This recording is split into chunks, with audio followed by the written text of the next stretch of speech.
Hello, my dear students. My name is Shakti, and I am an English lecturer since last 20 years. And today we will start chapter number 5 from the book Vistar. The name of the chapter is Should Wizard Hit the Mommy? Should Wizard Hit the Mommy? If you are new on our channel and if you like the video, subscribe the channel and press the bell icon so that you can get the notifications of our videos firstly. So without wasting a single second, let's start the topic. Should Wizard Hit the Mommy? So writer of the text is John Updike और यहाँ पर ये एक ऐसी कहानी है जो एक छोटी बच्ची के संसार का आपको एक व्यू देती है। होता यह है कि जब हम बच्चों को किसी खास वे में कोई स्टोरी सुनाते हैं या किसी भी तरह से हम उनके अंदर संस्कार को जो है डेवलप करने की कोशिश करते हैं, तो कई बार संस्कार देने का ये प्रोसेस बहुत ज़्यादा पेचीदा हो जाता है और कई बार हम स्टोरीज के मीन से जो उनको सिखाना चाहते हैं वो तो वो सीखते ही हैं, लेकिन बीच में उनकी जो जिज्ञासा है अगर उसको प्रॉपरली जो है सेटिस्फाई नहीं किया जाए तो शायद ये जो स्टोरी टेलिंग है ये किसी दूसरी ही वे में जा सकती है। तो यही है हमारी आज की कहानी की थीम। एक लड़की है जिसके फादर जैक उसे डेली एक ही कहानी सुनाते हैं। उसमें एक कैरेक्टर है जिसका नाम रोजर है। उससे कोई प्रॉब्लम होती है, वो वाइस आउल के पास में जाता है। वाइस आउल उसे विजार्ड के पास भेज देता है। विजार्ड एक मैजिक स्पेल पढ़ता है और देखते ही देखते उस रोजर की समस्या सॉल्व हो जाती है और कहानी की हैप्पी एंडिंग हो जाती है।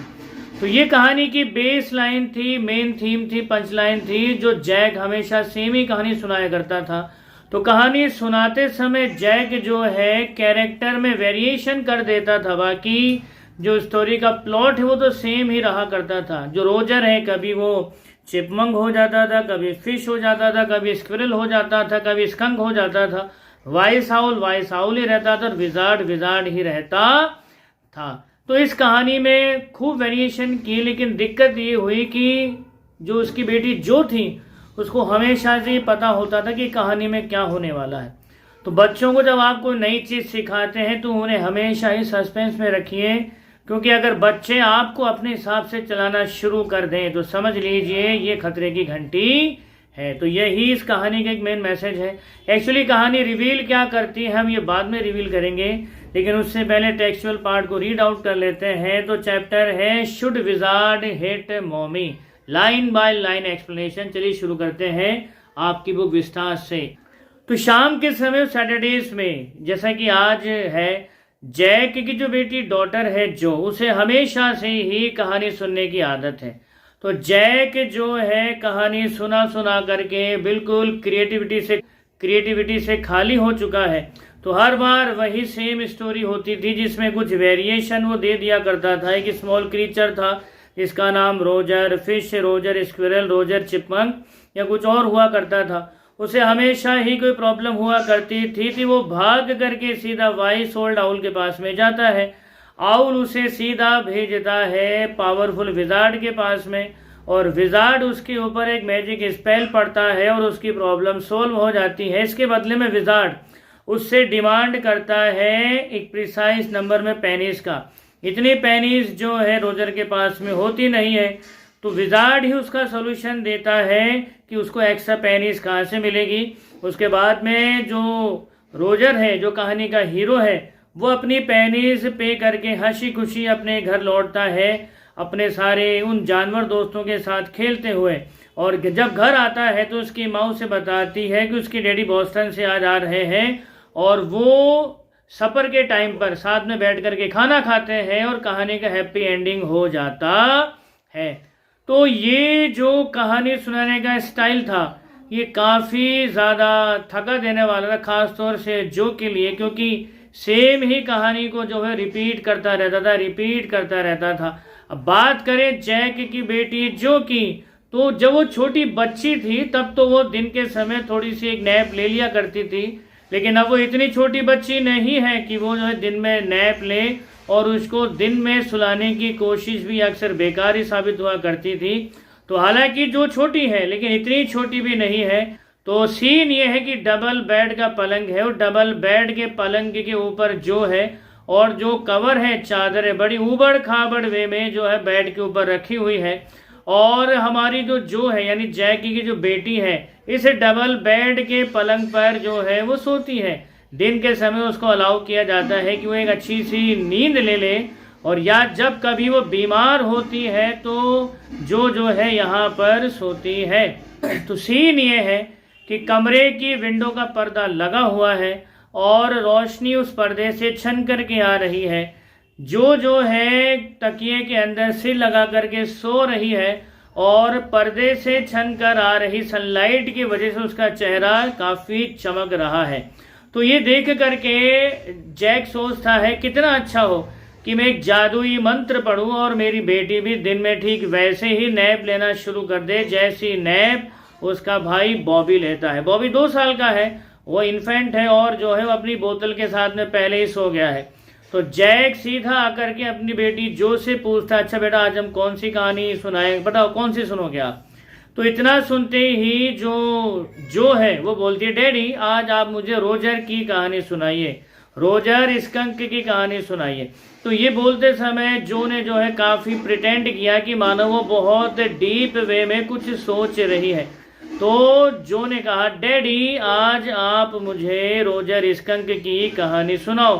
तो डैडी ये सुन करके बोलते हैं, ओके बेटा, एक नया जानवर है, हम आपको ज़रूर इसकी कहानी सुनाएंगे।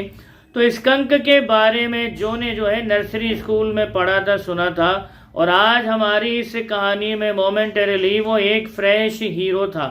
तो जैक ने अपनी क्रिएटिविटी के घोड़े दौड़ाए और सीधा कहानी शुरू किया। एक समय की बात है, एक समय की बात है, कहीं दूर डीप डार्क वुड्स में, जंगल के किसी दूर अंधियारे कोने में एक छोटा सा क्रीचर रहा करता था जिसका नाम था रोजर स्कंक। और उस रोजर स्कंक से बहुत बुरी बदबू आती थी। तो जो ने कहा, yes daddy skunk really smell very bad. तो जैक ने कहा, बेटा स्कंक से बहुत बुरी बदबू आती है। तो बहुत बुरी बदबू मारता था। और सीन ये है कि जंगल के जितने भी छोटे जानवर हैं वो उसको देख करके दूर भागते थे। तो जब डैडी ने इस बात को एक्सप्लेन किया तो जो ने इस चीज़ को बड़ी गंभीरता से महसूस किया। तो उसने अनुमान लगाया कि वो जानवर किस तरह से भागते होंगे। तो जब कभी भी वो खेलने के लिए बाहर निकलता था हमारा रोजर स्कंक, उसको देखते ही सारे के सारे जानवर भाग जाते थे। तो जैक इस पर्टिकुलर फेज को कहानी के इतनी डीप वे में समझा रहा था मानो बचपन में उसने कभी किसी तरह का ह्यूमिलिएशन देखा हो और आज उस ह्यूमिलिएशन को वो शब्दों का रूप दे रहा हो। तो सारे के सारे छोटे जानवर रोजर को देखते ही भाग जाते थे, और जब वो भाग जाते थे तो रोजर जो है रोने लगता था। तो जब डैडी कहानी सुना रहे होते थे कि रोजर को देखते ही सारे जानवर भागने लगते और वो रोने लगता, तो उसके रोने का वो जो पर्टिकुलर अभिनय था वो जैक खुद करके दिखाता था। वो अपनी बेटी जो के पास में आता और अपनी हाथों की उंगलियों से वो जो के गालों पर, वो अपने हाथों की उंगलियों से जो के गालों पर ठीक वैसे ही जो है उंगलियों चलाता, ठीक वैसे जैसे रोजर स्कंक की आंख से आंसू गिरते थे। एक बेटा यहाँ से गिरा, एक यहाँ से गिरा। तो इस तरह से वो कहानी को बड़े डीप वे में नैरेट कर रहा होता था। तो ये जब उसकी बेटी ने सुना कि जो रोजर है वो मारे परेशानी के, दुख के, पेन की, एगनी के रो रहा है, तो इससे पहले कि डैडी आगे बढ़े, जो उसकी बेटी जो है खुद ही अपने डैडी को बोलती है, डैडी आप इसे वाइस आउल के पास क्यों नहीं भेजते। तो उसकी आवाज़ में थोड़ा सा रूखापन था। तो डैडी बगल में बैठ के कहानी सुना रहे थे और रोजर की उस कंडीशन को देख करके जो को जो है थोड़ी सी टेंशन परेशानी हो रही थी। तो उसी टेंशन परेशानी में जो उसने चादर को खींचा तो जैक ने महसूस किया कि उसकी बेटी वाकई में टेंस है। तो उसे काफ़ी खुशी हुई कि उसकी बेटी जो है उसके शब्दों की गहराई को समझ करके कहानी को सुन रही है। तो आगे कहानी आगे बढ़ती है कि वो कहता है, हाँ बेटा, उसने उसे जो है वाइस आउल के पास में भेजा। तो वो अपनी कहानी को आगे कंटिन्यू कर ही रहा था कि जैक ने सुना कि डाउन स्टेयर उसकी जो वाइफ है वो जो है लकड़ी को पेंट कर रही थी। उसकी वाइफ का नाम था क्लेयर, और वो लकड़ी के सामान को पेंट कर रही थी। तो उसे ऐसा लगा कि उसे अपनी पत्नी की हेल्प करवाने के लिए जाना चाहिए, क्योंकि वो 6 मंथ की प्रेग्नेंट थी और अकेली जो है नीचे लकड़ी के सामान को पेंट कर रही थी। तो उसने सोचा चलो पहले कहानी खत्म कर लूँ, फिर अपनी वाइफ की हेल्प करवाऊंगा। तो कहानी आगे बढ़ती है। तो रोजर जो स्कंक था वो सीधा पहुंचता है उस वाइस ओल्ड आउल के पास में, जो एक बहुत ऊंचे और बहुत बड़े पेड़ की सबसे ऊंची डाल पर बैठा हुआ था। तो जैसे ही वो उसके पास में पहुंचा तो वो रोने लगा और अपनी जो पेन है, परेशानी है, कंप्लेन है कहने लगा। बोले मिस्टर आउल, मेरे पास में आने से सारे के सारे जानवर भाग जाते हैं क्योंकि उसके शरीर से बहुत बुरी बदबू आती है। तो जो वाइस आउल था उसने कहा हाँ भाई, तेरे शरीर से बदबू तो बहुत भयंकर आती है। तो ये सुनकर के रोजर स्कंक बहुत बेतहाशा रोता है। तो उसको इस तरह से रोता हुआ महसूस करके जो फिर से कहानी में इंटरप्ट करती है और बोलती है डैडी विजार्ड विजार्ड विजार्ड, तो इसे आप विजार्ड के पास में भेजो। तो इस समय जो ने अपने हाथ में लिटिल गोल्डन बुक पकड़ी हुई थी जो हमारे एक्साइटमेंट के नीचे बेड पर गिर जाती है। तो सीधा डैडी बोलते हैं, बोले बेटा कहानी कौन सुना रहा है? आप डैडी को कहानी सुना रहे हो या डैडी आपको कहानी सुना रहे हैं? तो मेरी कहानी है बेटा, मैं कैरेक्टर्स को किस तरह से ब्रीफ करूंगा, एक्सप्लेन करूंगा, आप खाली सुने। तो डैडी कहानी सुना रहे हैं, ध्यान से सुनिए, आप लेट जाओ और आराम से सोते सोते कहानी सुनो। तो कहानी आगे बढ़ती है। तो वाइस आउल ने जब उसकी बात सुनी कि वो कितने पेन में, परेशानी में है, तो उसने कहा तुम सीधा विजार्ड के पास में चले जाओ। तो जो बोलती है यस डैडी, विजार्ड के पास में भेजो आप उसको। तो वो सीधा उसे विजार्ड के पास में भेज देता है। तो विजार्ड के पास जब उसको भेज रहा होता है तो एक प्रश्न पूछती है जो यहाँ पर, बोले डैडी क्या मंत्र जादू सच में होता है? तो ये प्रश्न पूछने का एक नया ही फेज था जो ने स्टार्ट किया था रिसेंटली, पिछले महीने जब जैक कहानी सुना रहा था। तो उस दौरान भी जो ने एक बहुत ही इंटेलिजेंट क्वेश्चन रेज किया था जब जैक ने एक्सप्लेन किया था कि स्पाइडर्स जो है बग्स को खाती हैं। तो ये बात उसने अपनी माँ से कंफर्म करवाने के लिए, क्या सच में स्पाइडर्स बग्स को खाती हैं? तो माँ ने बहुत ही थोड़ा सा माइथोलॉजिकल वे में आंसर दिया था कि बेटा भगवान आकाश में ऊपर रहता है और आकाश में ऊपर रहने के बावजूद भी वो दुनिया के कण कण में है, कोने कोने में है, सर्वत्र है।